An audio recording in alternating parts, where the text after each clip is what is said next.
Hi, how's it going? All right. Well, I've jumped into this Bandai Star Blazers Yamato. It's 1/1500 scale, or 1/500 scale. Um, Now it's huge. You can see there it is. I've given it a lick of Tamiya gloss, black gloss. I gave it a coat of Mr. Surfacer 1500 first in grey, and I give it a coat of the Tamiya black gloss because I want to do it with an alclad stainless steel finish to start off with. Because what I've decided is such a huge kit. I mean, you can see this is the ship. You know, this is the front piece here, right? So that really, imagine it's twice the length of that, right?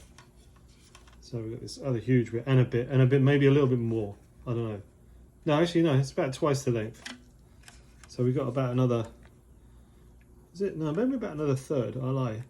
So it's about another third the length of this, which is still a lot, right? So this piece here, I'm going to build right up before we attach it to this piece, to the back piece. And I'm pretty much almost going to completely finish it. So I'm going to do it sectional, and then obviously then everything will lock together at the end. So I've been looking at it, and it's supposed to be intermediate blue is what they say. Now obviously this is going to be hull red below the waterline, but the top part, I don't know, I like intermediate blue, I really do, but I think US blue grey has a bit more grey than blue, which I kind of like. It's not really that much different, but I do like to do things slightly different if I can, just to give things a bit of a twist. I don't want to do it like an exact copy of everybody else's, and I don't want to do it exactly, you know, like it is in the book. I know, it's nice to create things and make them a little bit different, give them an edge, do something, add something of your own to it. So I'm probably gonna slightly change the tone of the bluey grey. I'm also, like I said, gonna start off building from the ground up as if it was a real ship. So if it was a real ship, this would all be stainless steel, or, you know, so we're going to paint it stainless steel.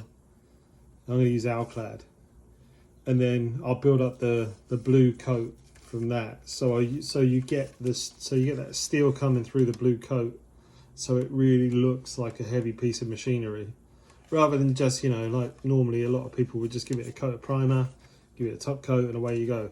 That kind of, to me, then it means you've got a lot of work to do with weathering. I don't want to have too much work to do with the weathering. I want to achieve a kind of more organic look with the paint first. Then that gives me less to do later on with weathering and whatnot. So let's start. As you can see, like I said, giving it a coat of black gloss. Let's move that out of the way, and we'll get some of the beautiful, lovely kitchen roll. This is like the most important tool on the bench, kitchen roll, because we use it for a lot of things, not just protecting your lovely cutting mat.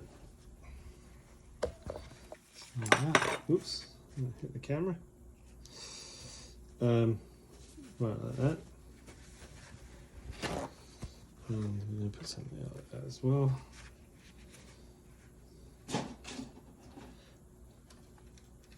So it's I've got my airbrush on it's a 0.2 needle, about 25 psi. I like to run it quite high. I know a lot of people use a lower psi. I find that keeping it at one pressure that I'm happy with, it works best for me. I can work around it. I've got a valve here if I want to open and close the air pressure from here, which you know, occasionally I do. But in this case, especially with the alclad, you can run a low pressure with alclad. You can sort of put it on slowly, or you can just mist it on with a really high pressure. This is what we're going to do now. Right, so there's the alclad. That's what we've got there, stainless steel. I think that would be a nice base coat for this to build up on. So give it a little shake, like that.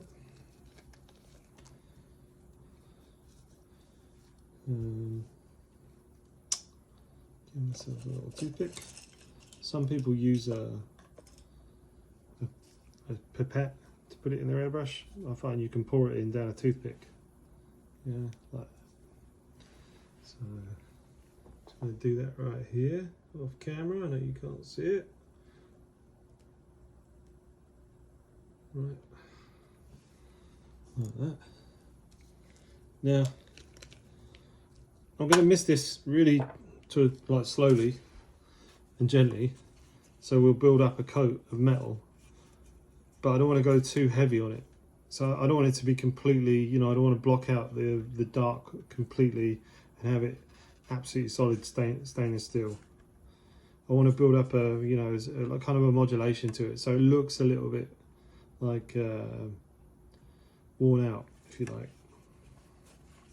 And we'll do that just literally by being very gentle with the coats, just very easy on the coat, so nice and light. Start one end,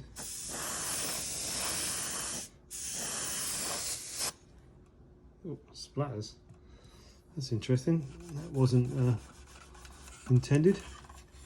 And the nice thing is, if you're quick, you can get them off. But that was, yeah, that's not good, is it? It's, I cleaned my airbrush yesterday, so I think it might have a. Right, so there we go again. Not too worried about those splatters. They'll kind of disappear in the greater scheme of things. So this is it. You can see now that's just building up really nice. Still quite dark, but it's building up a nice layer. We have to do this in section as well, because obviously it's quite big. So I'm just going to do that. Each section, like that. Like I said, slowly define it, and there you go. You can see that's really nice. Right. Yeah, probably going to have to refill this a couple of times. It certainly goes through fairly quick. It's very thin stuff.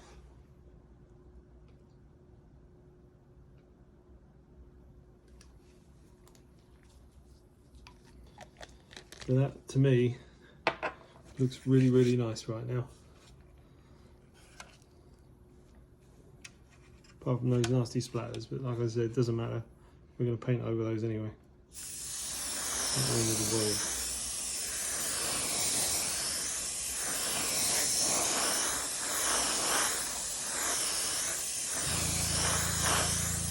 That's it, nice and even. Like that. And what you might want to do with this, when you've done your first coat, let it dry for a second or a minute. It dries really quick, almost dries almost straight away. And you might want to come back over it with your second coat. You know, places like where those spatters are, we can blend those in a little bit, like that. Around in the panels, yeah, you can highlight some of the panels, like that.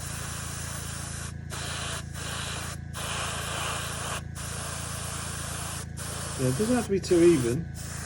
I mean, the whole point of this, doing it this way, is to create a feel of metal. When we paint over this, it will kind of show through the paint. But that is actually really, really nice. Nice and shiny. It's almost chrome-like, which is really strange. You wouldn't think it would be with stainless steel, but that's what alclad is a bit like. Single those a little bit there. Like that. Like that.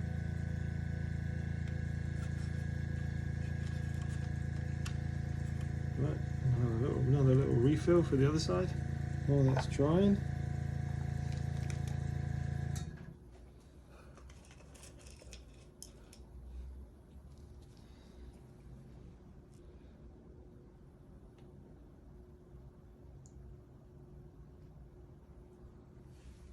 I mean, this is an undercoat, so remember that. So we're putting it on purely as an undercoat. It's really just a starting point to build up the layers. You know, as if it was in real life. You know, you'd have the bare metal in the shipyard or spaceport, wherever they build them. Same again. Just build that up. Like that. Holding the brush fairly far away. Just concentrate on getting a nice even coat. Not too heavy. Like that. And move along. Same again. And again here. Like that.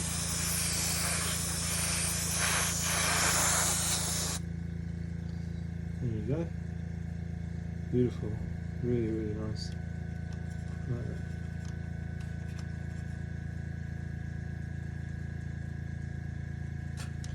It does kind of stand on its middles, if you're careful. It did earlier.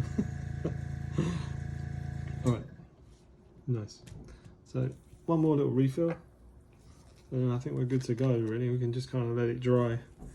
What I want to do with this is just I'll let it dry overnight.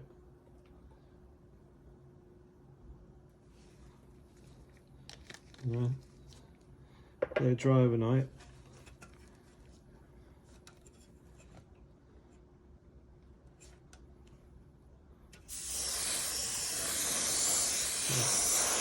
Give it one last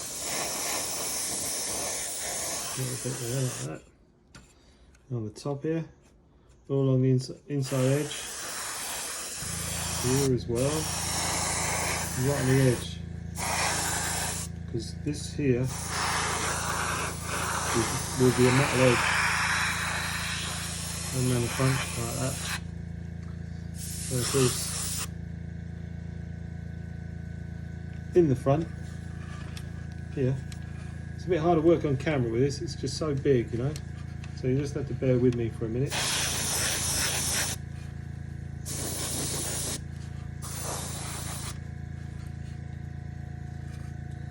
Really is. It's quite a monster. So you can see that's nice. It's really shiny. Yeah, it's got a nice finish to it. And what will happen is, when I start building up the layers of metal, because I'm going to use a dark flat iron colour to pick out all the panel lines. And that'll just add, that'll do a kind of dark panel line effect before I put the flat blue paint on. So what we should get is a nice modulation of the metal coming through, slightly, I suppose, semi-metallic iron, and then the flat blue. So you got those layers, so like, as it would be, and you know, if they were building one of these, I'm sure that's the way it would work. Right, so I think we gotta just, I think I missed the other side, so let's whee. Keeps rolling away from me. Earlier on, I think when you sit it on a flat surface, it actually sits, there you go, like that. So another little, I'm just gonna give it one more tickle. I have to do this off camera. Pardon me. Just one more little bit. And the beauty of this is, if you really wanted to do it, I mean, you know, who knows, I might decide on it, is you could do chipping. You could do hairspray chipping. So you give the whole thing a coat of hairspray, you know, when you do the paint, you could do hairspray chipping if you wanted to really chip it up to make it look worn. I'm kind of more into sponge chipping with this because it's such a big area. I might just like do some sponge chipping just to give it a little bit of a worn feel to it, you know, like a real Battleship. I'm just going to do those edges on that side because I missed those, like that. Yeah. And then on the top, I want those top edges to be really, really silvery. Yeah. Like that. Yeah. And that front there as well again. Is inside there. There's going to be a light inside there. So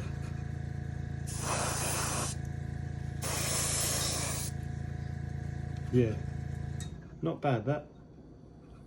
Even those little marks have kind of pretty much gone. I'm not really worried about that. As you can see from this, I don't know if you can see it, I've actually pre-drilled a hole. Yeah, you can see it there. Pre-drilled a hole. I'm going to put lights in, obviously light up these. These are windows that go in here, so obviously they're going to go in later as well. So I'm going to run LEDs to those, so they're going to have some. I'm obviously going to do some full lighting install on this. So keep watching, keep following my Instagram for photos of that. I think actually this side needs a little bit more just to even it up. It looks a little darker than the other side. Now, it's not too great shakes, but obviously we want to keep it fairly even.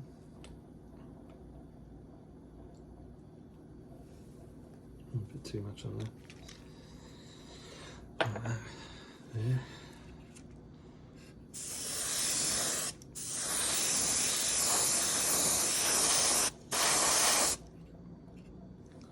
I think I've got another couple. I did. I've got some splats again. Really annoying. I ordered a new nozzle for this airbrush. I've got a feeling the nozzle needs replacing. Like I said, all right. It's base coat, so I'm not too worried about the strips.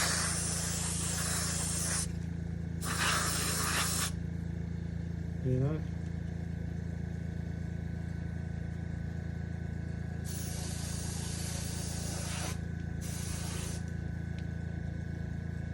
Yeah. There we go. No fingerprints. That's the most important one. Don't want any fingerprints. It's the paint spits I don't mind. We can get away with that. So there you go. Just a quick one. Thought you might be interested in that. Like I said, build it up in sections, paint it as if you're starting from the ground up. You're actually building a real ship. So you start off with a metal plate, and I mean you could do primer on it, some red primer if you wanted to, or you could just go straight to paint, as if the paint goes straight on over the steel, whichever you choose. Certainly do some interesting effects with layers of paint. You know, maybe you could even do a dark grey paint on this, chip it away, and then do the blue paint over the top, so you get like all this, you know, loads of different shades. So that's another thing I'm going to play with, is working with different shades on all the panels, because I really want it to have a kind of very uneven plated look. I don't want it to be super streamlined, the paint finish. Yeah, sweet. All right, cheers.